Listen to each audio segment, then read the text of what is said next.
Hello everyone, welcome to amazing platform for CAD help. I hope आप सब बढ़िया होंगे, आपकी तैयारी एकदम बढ़िया चल रही होगी। आज मैं आपके लिए लेकर आया हूं एक ऐसी रिवीजन सीरीज जिसकी पहली वीडियो होने वाली है। इसमें हम स्ट्रेट लाइंस को विद इन 15 मिनट्स इतने स्मार्ट तरीके से रिवाइज करने वाले हैं। पहले मैं आपको हल्की सी पीडीएफ दिखा देता हूँ so that you get a little bit idea कि हम क्या क्या टॉपिक्स को कवर करने वाले हैं। उसके बाद हम ट्राई करेंगे आपके लिए कि इस पार्ट 2 भी आपका लेके आए इस पर्टिकुलर सीरीज का। अगर आपको पार्ट 2 चाहिए तो प्लीज कमेंट बॉक्स में पार्ट 2 लिख दीजिए और वीडियो को स्टार्ट करते हैं विदाउट वेस्टिंग टाइम। तो सबसे पहले मैं बेसिक इंट्रोडक्शन की अगर बात करूं तो बोलता है कि भाई अगर आपके पास दो पॉइंट एक x1 y1 x2 y2 तो इसके बीच का डिस्टेंस फॉर्मूला बहुत इजी होता है, under root of x2 minus x1 का square plus y2 minus y1 का होल स्क्वायर। खत्म। सेक्शन फॉर्मूला आपको पता है, इंटरनली बाइसेक्टर और एक्सटर्नली बाइसेक्टर दो अलग अलग फॉर्मूले होते हैं। You have to remember this thing. पहले डायग्राम को समझ लेते हैं। आपके पास एक पॉइंट ए होगा, एक पॉइंट पी होगा और एक पॉइंट पी होगा। इस तरीके से वो लैम्डा इज टू म्यू में इसको बेसिकली डिवाइड कर रहा होगा। तो आपको कुछ नहीं करना। अगर आपको पी पॉइंट के कोऑर्डिनेट चाहिए तो वो क्या होते हैं basically mu into x1 plus lambda x2 upon mu plus lambda, और वैसी y के भी वैसी हो जाते हैं। Just replace x1 with y1 and x2 with y2।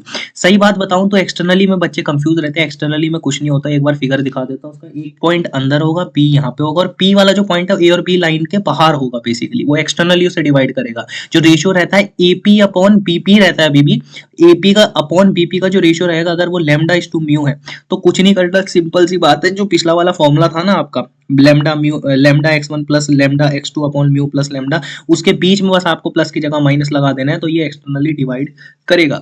यानी यहाँ पे कंसेप्ट क्या है कि जो पी पॉइंट है वो ए और पी को जो अगर एक्सटर्नली डिवाइड करता है तो पी पॉइंट के क्या कोऑर्डिनेट होंगे, तो ये जी उसके कोऑर्डिनेट होंगे। ठीक है। अब अगर इस पर्टिकुलर चैप्टर में हम ट्रायंगल की बात करें, बहुत बार ट्रायंगल देखने को मिलेगा हर चीज में, और सेंट्रॉइड में, ऑर्थो सेंटर, ये सब चीजों में ट्रायंगल देखने को मिलेगा। तो बेसिक नोटेशन है आपके पास, अगर आपके पास एक वर्टेक्स ए है, बी है, सी है, एक पर्टिकुलर ट्रायंगल की जो तीन वर्टेक्स होती है, तो ए के अपोजिट में स्मॉल ए से डिनोट करना है, बी के अपोजिट में स्मॉल बी से, सी के अपोजिट में स्मॉल सी से। वर्टेक्स आपको दिए होंगे हर बार, देखते हैं कि कैसे आगे हम इसको अप्लाई करने वाले हैं। तो बेसिकली पहले हम सेंटर्स ऑफ सर्कल को समझ लेते हैं, जिसमें पहला कंसेप्ट जो है आपका वो है सेंट्रॉइड के बारे में। बेसिकली जो सेंट्रॉइड है उसे जी से डिनोट करते हैं। सेंट्रॉइड होता क्या है कि अगर आपके पास एक ट्राइंगल है, ट्राइंगल में मैंने इस पर्टिकुलर वर्टेक्स से एक ऐसी लाइन ड्रॉ करी जो इसने बाइसेक्ट कर दिया अपोजिट वाली साइड को, और इस पॉइंट से एक ऐसी लाइन ड्रॉ करी जिसने बाइसेक्ट कर दिया अपोजिट साइड को, इस लाइन से ऐसी लाइन ड्रॉ करी जिसने बाइसेक्ट कर दिया अपोजिट साइड को। तो सिंपल सी बात है कि इसको बोलते हैं पहले तो मीडियन। मीडियन जहां पे तीनों मिलेंगी उसका ही पॉइंट ऑफ इंटरसेक्शन को सेंट्रॉइड बोलते हैं। अगर मेरे को तीनों कोऑर्डिनेट पता हो तो उनकी मदद से मैं कैसे सेंट्रॉइड निकालूंगा, x1 plus x2 plus x3/3 y1 plus y2 plus y3/3। Simply आगे मूव करते हैं। आगे एक वर्ड आता है ऑर्थो सेंटर। ऑर्थो सेंटर क्या होता है बेसिकली, ऐसे एच से डिनोट करते हैं, आपको याद रखनी है चीजें। ऑर्थो सेंटर को एच से डिनोट करते हैं। ऑर्थो सेंटर क्या होता है आपके लिए, point of intersection of altitude. इसका मतलब क्या हुआ कि भाई अगर आपने इस पॉइंट से एक परपेंडिकुलर डाला इस पे अपोजिट साइड पे, इस पॉइंट से एक परपेंडिकुलर डाला अपोजिट साइड पे, यहाँ से भी डाला परपेंडिकुलर अपोजिट साइड पे, तो इनका जो पॉइंट ऑफ इंटरसेक्शन होगा उसे ऐसे डिनोट करेंगे। अगर आपको कोऑर्डिनेट्स पता होते हैं, आपको ये अगर एंगल पता होते हैं, तो आप कैसे इसका फॉर्मूला निकाल लगा लेते हो। एच के जो कोऑर्डिनेट होंगे, like the coordinate of the ortho centre will be x1 10a plus x2 10b plus x3 10c upon 10a plus 10b plus 10c। और सिमिलरली आप x1 को y1 से रिप्लेस करके y कोऑर्डिनेट भी निकाल सकते हो। एक बहुत इंपॉर्टेंट ट्रिग्नोमेट्री में आने वाली प्रॉपर्टी होती है, अगर आपके पास तीन एंगलों का सम पता है, ए प्लस लाइक ट्राइंगल के तीन angle a plus B plus C जो है वो पाई होता है अगर आपके पास, तो 10a plus 10b plus 10c को मैं 10a 10b 10c भी लिख सकता हूँ। ये बहुत जरूरी इंफॉर्मेशन है आपकी ऑर्थो सेंटर के रिगार्डिंग। चलिए आगे मूव करते हैं विदाउट वेस्टिंग टाइम। यहाँ पे बोलता है आपके पास सर्कम सेंटर। सर्कम सेंटर का बहुत सिंपल सा फंडा है यार। आपके पास एक ट्राइंगल होगा और उनकी जो डिफरेंट साइड्स हैं, जो भी तीन साइड है उसमें उसका हमें परपेंडिकुलर बाइसेक्टर लेना है। जैसे कि नाम से बहुत क्लियर है, परपेंडिकुलर बाइसेक्टर। बाइसेक्टर का मतलब कि इन दोनों के मिड पॉइंट से पास होने वाली एक ऐसी लाइन जो कि इसके भी परपेंडिकुलर हो। तो परपेंडिकुलर भी है और बाइसेक्टर क्यों है, क्योंकि इसके मिड पॉइंट से पास हो रही है बेसिकली। तो इसका मैंने परपेंडिकुलर बाइसेक्टर लिया, इसका मैंने परपेंडिकुलर बाइसेक्टर लिया। ये जिस पॉइंट पे मिलेंगे उस पॉइंट को हम सिंपली बोल देंगे सर्कम सेंटर। क्या बोल देंगे, उस पर्टिकुलर पॉइंट को सर्कम सेंटर बोल देंगे। अब कुछ इंफॉर्मेशन है, पहले कोऑर्डिनेट निकाल लेते हैं। कोऑर्डिनेट कैसे निकालना है, अगर आपके पास वर्टेक्स पता है x1 y1 x2 y2 x3 y3, तो आप कैसे कोऑर्डिनेट निकालते हो, और एंगल भी अगर आपको पता है तो फॉर्मूला क्या होता है, x1 sin 2a x2 sin 2b x3 sin 2c upon sin 2a plus sin 2b plus sin c 2c। और x1 x2 x3 की जगह y1 y2 y3 रख के आपके y कोऑर्डिनेट भी निकल जाएंगे किसके, ऑर्थो सेंटर के। कुछ टर्मिनोलॉजी है जो आपको पता होनी चाहिए भाई, बहुत इंपॉर्टेंट है। जो आपने ये पॉइंट निकाला ऑर्थो सेंटर, इसकी एक सॉरी सर्कम सेंटर का जो पॉइंट निकाला है, इसकी बड़ी प्यारी प्रॉपर्टी है कि ये एक ऐसा पॉइंट होता है बेसिकली जो तीनों पॉइंट से सेम डिस्टेंस पे होगा।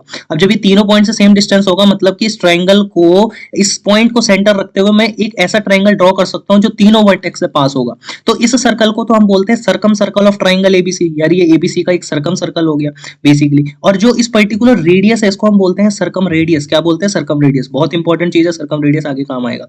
सर्कम रेडियस को हम डिनोट करते हैं आर से, कैपिटल आर से हम सर्कम रेडियस को डिनोट करते हैं। आगे मूव करते हैं विदाउट वेस्टिंग टाइम। यहाँ पे है इन रेडियस। इन रेडियस का मतलब क्या है भाई? पहले तो यार आपके पास एक ट्राइंगल दिया होगा, यहाँ से आपको ए वर्टेक्स से इस पे एंगल बाइसेक्टर डालना है, यहाँ से भी एंगल बाइसेक्टर डालना है, यहाँ से भी एंगल बाइसेक्टर मतलब एक ऐसी लाइन जिसने इस एंगल को बाइसेक्ट कर दिया होगा। तो उन तीनों को जो पॉइंट ऑफ इंटरसेक्शन होगा उसे हम इंसेंटर बोलते हैं और इसे हम आई से डिनोट करते हैं बेसिकली। अब इसे निकालते कैसे उसे समझ लीजिए।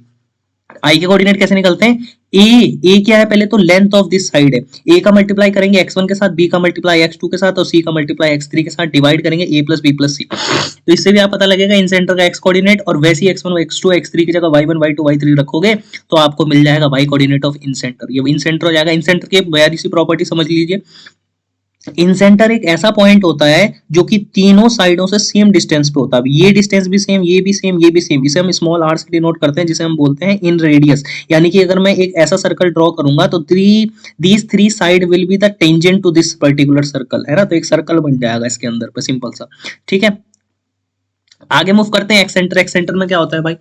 तो एक्सेंटर में क्या होता है कि आपका एक इंटरनल बाइसेक्टर रहता है और दो एक्सटर्नल बाइसेक्टर रहते हैं। लाइक अंदर वाला इंटरनल और बाहर वाले एक्सटर्नल। तो एक इंटरनल और दो एक्सटर्नल बाइसेक्टर के जो पॉइंट ऑफ इंटरसेक्शन होता है उसे हम एक्सेंटर बोलते हैं। अब सिंपल सी बात है यार, एक यहाँ पे भी पॉसिबिलिटी हो सकती है, यहाँ पे भी पॉसिबल हो सकता है, यहाँ पे भी पॉसिबल हो सकता है। जस्ट लाइक कि ये वाला कैसे पॉसिबल हो सकता है, यहाँ से इंटरनल डाल दिया और ये वाले दो एक्सटर्नल डाल दिया तो I2 हो जाएगा, I3 हो जाएगा।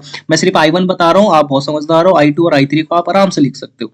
तो I1 कैसे निकालते हैं पहले वो फंडा समझ लीजिए। अगर आपको I1 निकालना है, एक्स सेंटर निकालना है उसका, तो वो क्या होता है, बस a को माइनस ए से रिप्लेस कर दो। I2 निकालना है तो b को माइनस बी से, I3 निकालना है तो c को माइनस 3 से। अब करते हैं आपके लिए, ठीक है। तो फॉर्मूला आपको बताया था ax1 bx2 plus cx3 plus a plus b plus c था। बस a की जगह माइनस ए रख दूंगा। तो देखो माइनस ए रख दिया, नीचे भी माइनस ए रख दिया। जैसे ही आप ये चीज करोगे तो आपको एक्स सेंटर मिलेगा, यानी कि I1 मिल जाएगा बेसिकली। इस पॉइंट के कोऑर्डिनेट मिल जाएंगे बेसिकली, ये निकल जाएगा। फिर दूसरे में क्या करना है, मैंने क्या बोला, b को माइनस बी से रिप्लेस करना है तो माइनस बी से कर लेना, c को माइनस सी से करना है तो I3 निकल जाएगा, खत्म। एक्सेंटर के बाद आगे मूव करते हैं। बहुत सारे कुछ इंपॉर्टेंट रिजल्ट्स होते हैं जो बच्चों को याद नहीं होते पर याद करने बहुत ज्यादा जरूरी है। पहला, in a right angle triangle the orthocentre lie on a vertex of a right angle.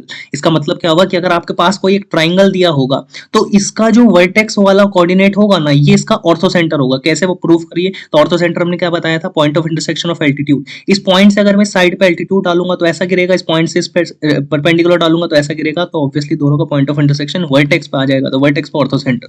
दूसरा एक बहुत इंपॉर्टेंट पॉइंट हमेशा याद रखना, जो सेंट्रॉइड होता है आपका वो ऑर्थो सेंटर और सर्कम सेंटर को 2:1 में डिवाइड करता है। क्या बोला मैंने? सेंट्रॉइड वाला जो पॉइंट रहता है इसे ऐसे याद रख लीजिए, HGO जो रहता है, HGO 2:1, HGO 2:1 मतलब कि जो सेंट्रॉइड वाला कोऑर्डिनेट है वो ऑर्थो सेंटर और सर्कम सेंटर को 2:1 में डिवाइड करता है, खत्म।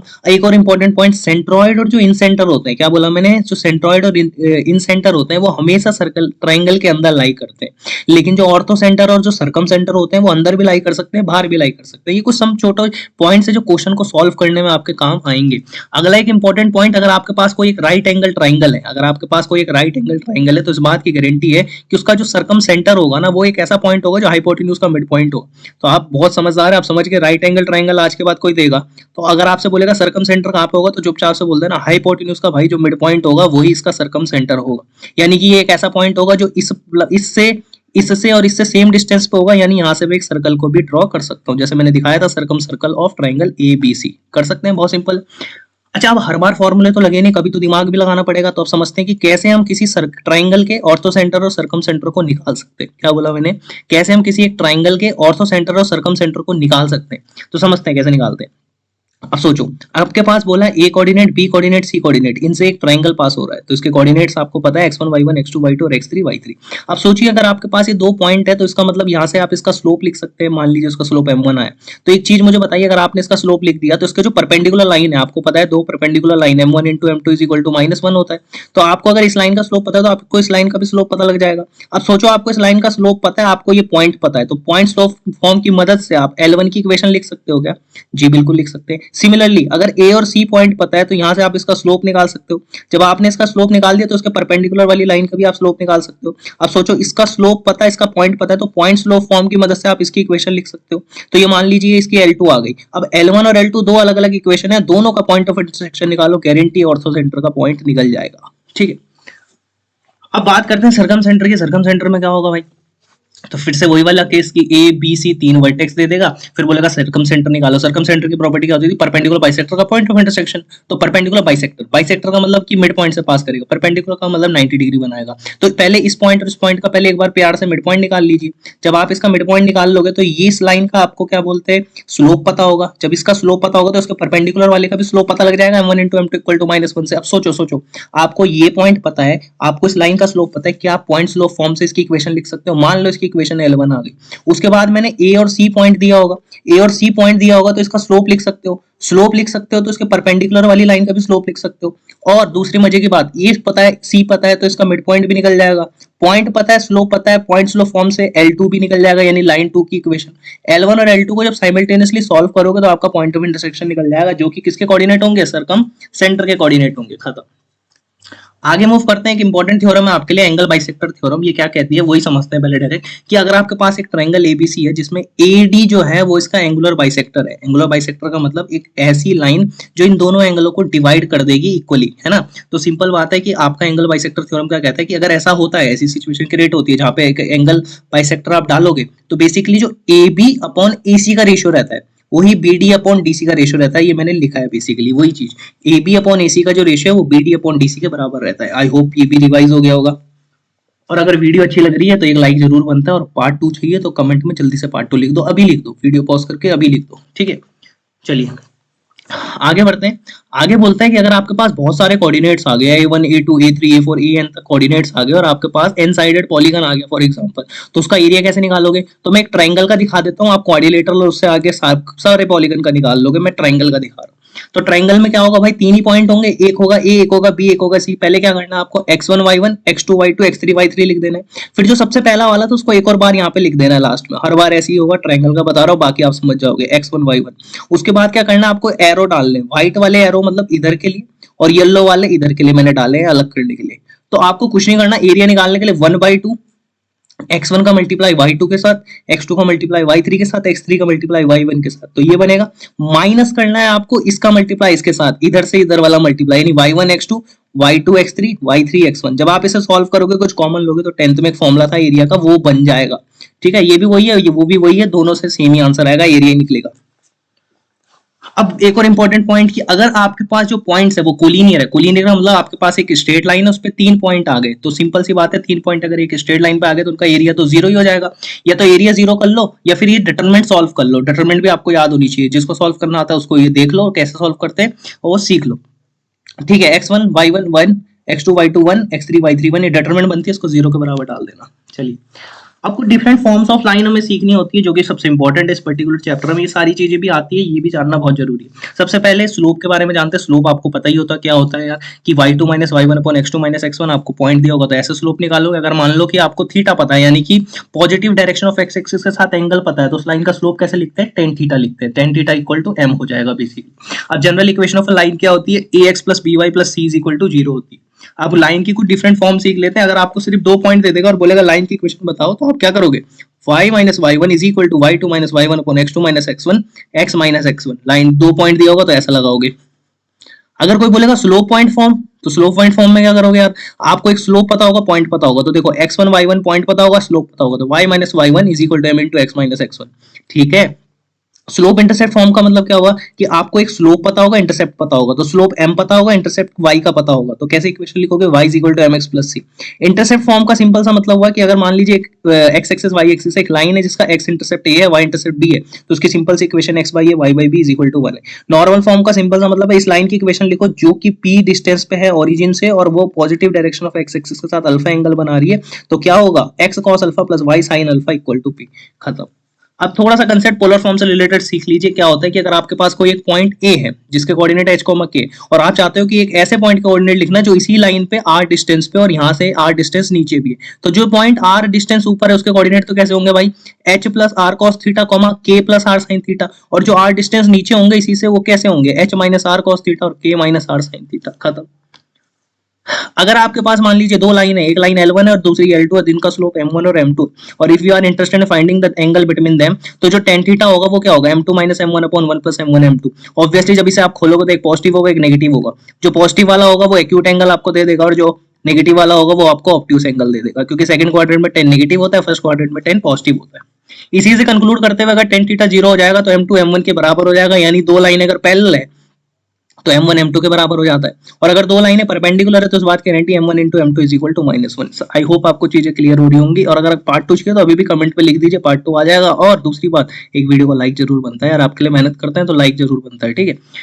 ओके, दूसरा, चैनल को सब्सक्राइब, क्योंकि ताकि नई वीडियो आपसे मिस ना हो। फिर ये है position of a point with respect to line. यार आपके पास एक लाइन दे देगा और बोलेगा कि पोजीशन ऑफ पॉइंट्स की पोजीशन बताओ कि पॉइंट्स कहाँ होंगे, दो पॉइंट दे देगा मान लो, तो मान लो 3 पॉइंट मैंने रख लिया, दो एक तरफ है और दो मान लीजिए एक इस तरफ है एक इस तरफ है, तो मैंने बोला कि ये पॉइंट, अब सोचो ये लाइन की इक्वेशन क्या है, ax plus by plus c is equal to 0। अब एक चीज मुझे दिमाग लगा के बताओ, अगर मैंने ये पॉइंट और ये पॉइंट को रखा, ये दोनों सेम साइड पे है लाइन के, तो अगर मैं इस पॉइंट को लाइन में डालता हूँ, इस पॉइंट को लाइन में डालता हूँ और कुछ वैल्यू आएगी, ऑब्वियसली मान लो मैंने x की जगह अल्फा 1 डाला, y की जगह बीटा 1 डाला, तो कुछ वैल्यू आएगी, यहाँ से कुछ वैल्यू आई, अल्फा 2 बीटा 2 डाला तो कुछ वैल्यू आएगी, तो कुछ वैल्यू दोनों का प्रोडक्ट करेंगे तो अगर ग्रेटर देन 0 आ रहा है तो उसका सिंपल सा मतलब है कि दोनों सेम साइड है। अगर मैंने एक पॉइंट ये उठाना है एक पॉइंट ये उठाना है, क्योंकि ये दोनों अपोजिट साइड है, तो गारंटी अगर मैं दोनों को रखूंगा लाइन के अंदर, जो भी वैल्यू आएंगी गारंटी उन दोनों का प्रोडक्ट लेस देन 0 होगा। तो if both the points are on the same side then their product will be greater than 0, if they are on the opposite side then their product will be less than 0।